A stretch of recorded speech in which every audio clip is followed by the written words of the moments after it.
ready. It's December 23rd, also known as Christmas Adam. We're getting ready to go out to Augusta Correctional Facility to lead a lessons and carols service tonight. And we are ready to pray. Who would like to pray? Yeah, I had met two Episcopalians out there when I worked at a different church and had just taken communion out to them. So I had gotten to know those two a little bit and received a letter from one of them asking if a group of us would come out quarterly and do a Vespers service. Right? And either later that day, maybe the next day, Susan appeared at my door and I said, okay, Susan, I got this letter. They're asking us to come out to Augusta Correctional. What do you think? And she said, oh, I'd go without skipping a beat. So, and I know someone else who's been out to the different prisons. We have, there are three others of us who are not here tonight. And Jackie has just joined us, but hasn't had an opportunity to take the interesting training. I am Kit Carter, and I've been at Emmanuel 35 years. And I heard about going to the prison, and I just wanted to go. I just wanted to be a part of it. When I was coming in to talk to Shelby about changing my church membership to join here, so I thought right there in Shelby's office, if I could do something positive for people who are incarcerated, I would love to be part of that ministry, and it would be a great way to get involved here at Emmanuel.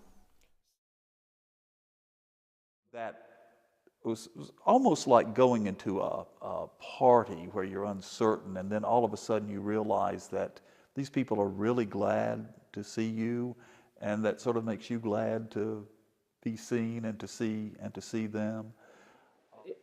As I sort of expected, I found that they were real people. They were very appreciative, normal sorts of people.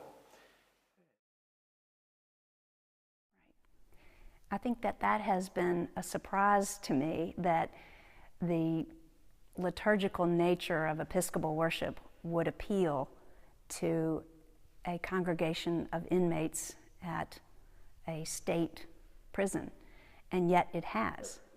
The offenders, as they're called out there, have an interest in the music and want to. One in particular likes to play my guitar a little bit after the service, and he's pretty good at it.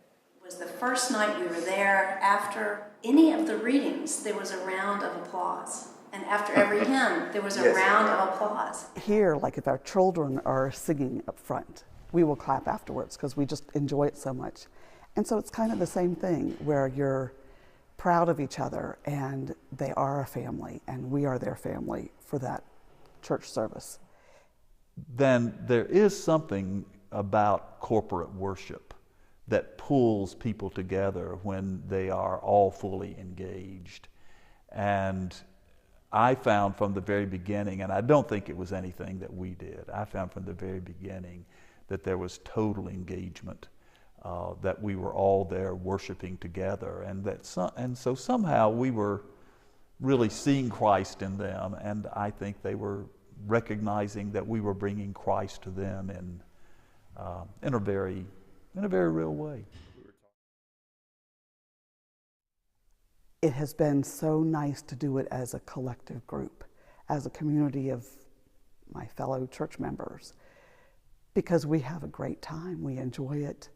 If, somebody's tired or whatever else, somebody else picks up what they need to do. Is helping us to build relationships through our practices together, through our drives out there, through the direct experience together, and our being able to reflect on that together has been really wonderful. We are actively talking about mission and what we should be doing in the wider world. And the fact that we are steadily gaining participants in this ministry that we're doing is, I think, important. It's rewarding to me to realize that other people think what we're doing is important and want to join us. There'd be lots more people that would love to do it if it weren't so complicated getting eligible to go out there. Well, I think after you spoke in church 3 weeks ago, I've had 4 more people tell me they want to go, really? Including a new woman who's in her 80s, and she's new in the area, and you inspired her. Oh, good. Actually, you inspired 4 people that I have on the list who will just need to go through the training if the chaplain will just send me the applications. Well, I told them how when I was young and heard in Matthew's gospel that you were supposed to visit the prisons, and Jesus, you would be visiting Jesus. It wasn't Jesus actually in the prison, but when you visited the prison, you could consider yourself visiting Jesus. Right after Epiphany last year, we decided to do a kind of Lectio Divina. I noticed this one fellow who just didn't say anything. And the third time he said, well, I just want to say that Jesus was born in a dumpy little village. It was a dirty place. Bethlehem was just nothing. And Jesus came there. And he said, a lot of people, including some of us, think that we're dirty and dumpy. But Jesus can come to us. And I thought, oh my gosh. What an insight this guy had. When I came back to Emmanuel the next night for our Christmas Eve service, I welcomed people to our service, and I shared with the congregation present how at the prison the night before, people had clapped after the passages of Scripture. And then after the gospel was read, I heard one person start to clap, and then everybody started to clap. And it was just it was a joyful moment, and it gave me a new appreciation for the power of the gospel.